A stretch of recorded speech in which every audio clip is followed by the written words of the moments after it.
Assalamualaikum warahmatullahi wabarakatuh. Kami dari kelompok 5 ingin mempresentasikan hasil diskusi jawaban kelompok kami dari ujian kompetensi 2. Sebelum itu, saya Anissa Dewi, di sini saya selaku moderator dan selaku orang pertama yang akan menjawab pertanyaan nomor pertama. Nomor pertama itu tentang contoh dua aspek budaya dalam individu yang mempengaruhi perilaku konsumen. Di sini saya yang pertama mengambil aspek makan atau makanan. Nah, di sini saya mengambil contoh feeding habit dari pola makan dan kebiasaan makanan secara sosial, yaitu menu burger di India. Yang kita ketahui 30-40% penduduk India adalah vegetarian. Nah, mayoritas beragama Hindu dengan larangan mengonsumsi daging sapi. Dosa masalah burger McDonald ini terinspirasi dari makanan tradisional khas India Selatan yang menggunakan roti burger mirip roti dosa. Nah, lalu menggunakan bumbu masalah khas India dan juga menciptakan rasa familiar bagi penduduk lokal. Yang kedua ada chicken Maharaja Mac. Nah, ciri khasnya adalah tidak menggunakan daging sapi tentu saja, tapi diganti dengan daging ayam. Terus Maharaja sendiri itu menandakan kebanggaan dan status sosial. Yang kedua itu dari aspek pakaian atau penampilan. Di sini saya mengambil contoh dari Next Sport Hijab, di mana Next Hijab Sport ini mendukung penuh para konsumen, terutama para hijab for female Muslim athlete yang ada di negara Timur Tengah. Saya ingin menjelaskan tentang bagaimana kepribadian dapat mempengaruhi perilaku konsumen. Di sini saya mengambil contoh neurotisme dari Five Factor Model Theory. Neurotisme sendiri merupakan jenis kepribadian yang memiliki kecenderungan terhadap pengalaman emosional. Neurotisme sendiri terbagi menjadi dua, yaitu neurotisme dengan tingkat tinggi dan tingkat rendah. Neurotisme dengan tingkat tinggi itu ditandai dengan seseorang yang lebih mudah stres, cemas, impulsif, dan lain sebagainya, sedangkan seseorang dengan neurotisme tingkat rendah itu cenderung lebih rileks, tidak merasa cemas, dan tidak impulsif. Nah, langsung saja masuk ke contohnya, yaitu neurotisme dengan tingkat tinggi. Biasanya, seseorang dengan neurotisme tingkat tinggi yaitu adalah orang-orang yang FOMO atau fear of missing out terhadap suatu tren yang sedang hype di masyarakat.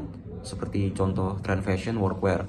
Seseorang dengan neurotisme tingkat tinggi, mereka cenderung impulsif tanpa berpikir panjang untuk membeli pakaian-pakaian yang sedang tren seperti pakaian workwear misalnya. Nah, sedangkan orang-orang dengan neurotisme rendah, mereka cenderung lebih joy of missing out atau JOMO. Nah, mereka tidak peduli dengan tren yang ada di masyarakat karena mereka tetap memakai pakaian yang mereka sukai, mereka nyaman, dan yang mereka miliki. Kalaupun mereka ingin membeli, mereka akan mempertimbangkan hal tersebut dengan matang. Nah, ini adalah contohnya.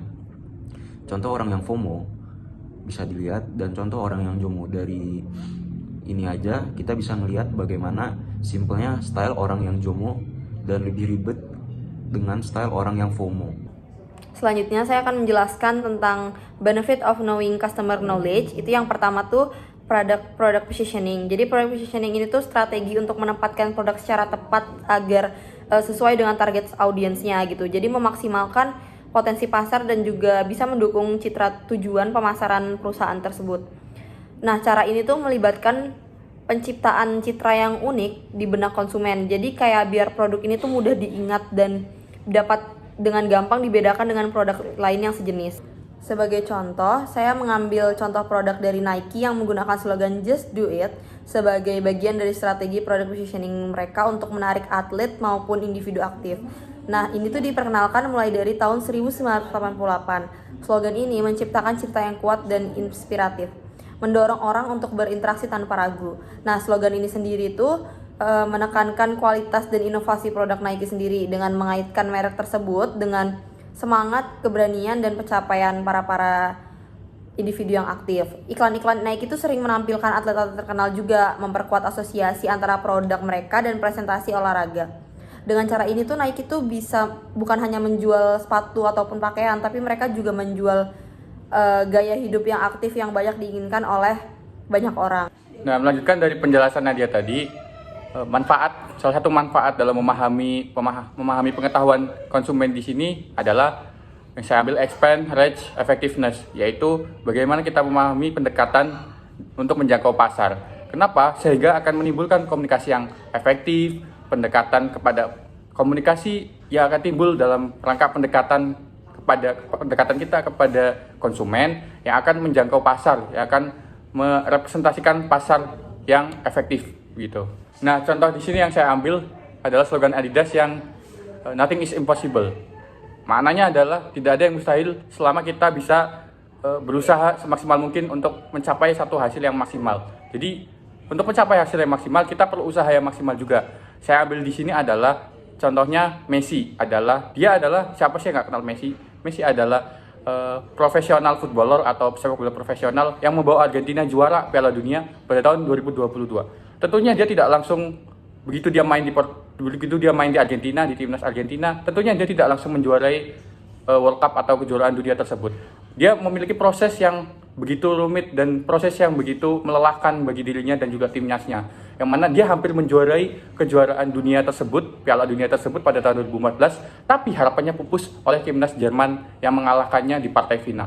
Yang akhirnya harapan itu muncul kembali di tahun 2022 ketika dia dan timnya berhasil mencapai final dan mengalahkan timnas Prancis lewat adu penalti. Yang mana ini sangat cocok atau sangat relevan dengan target pasarnya Adidas, yang mana itu tuh adalah atlet-atlet ya, yang mereka tuh berusaha dengan semaksimal mungkin untuk mencapai hasil yang maksimal ya. Jadi tanpa adanya usaha yang maksimal itu mustahil untuk mendapatkan hasil yang maksimal. Jadi selama kita mau berusaha, apapun akan terlihat, apapun akan bisa digapai. Hierarki kebutuhan Maslow atau hierarki kebutuhan menurut Abraham Maslow itu memengaruhi konsumen dengan mendorong motivasi konsumen masing-masing sesuai dengan kebutuhannya masing-masing. Contoh, motivasi yang diambil adalah physiological need atau kebutuhan fisiologis. Konsumen sendiri terdorong motivasinya akan kesadaran kebutuhan pokok seperti bahan pangan atau pakaian. Sebagian contohnya di sini, saya mengambil contoh bagaimana ada seseorang yang merasa kesepian, merasa dirinya itu introvert, maka seseorang itu membutuhkan sesuatu yang bagaimana dirinya itu bisa berkomunikasi seperti HP atau laptop untuk sarana berkomunikasinya. Itu salah satu contoh dari hierarki kebutuhan Maslow. Dan yang kedua adalah class mobility.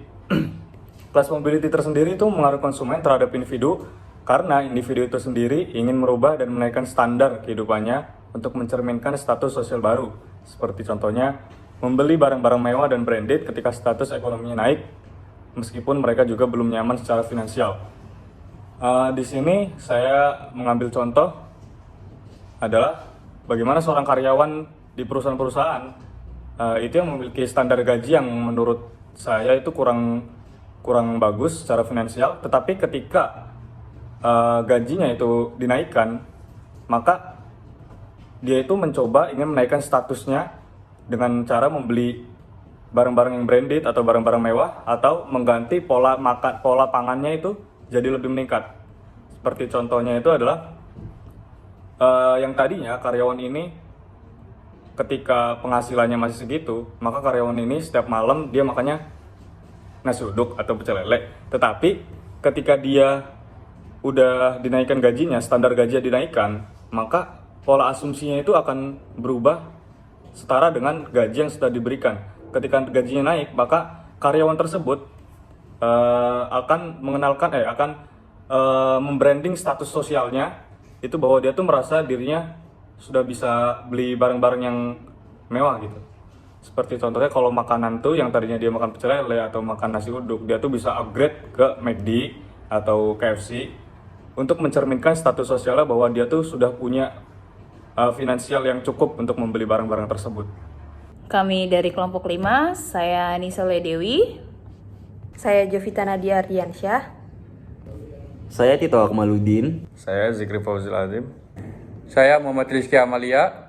Mungkin cukup sekian dari kelompok kami, kurang lebihnya mohon dimaafkan. Wassalamualaikum warahmatullahi wabarakatuh.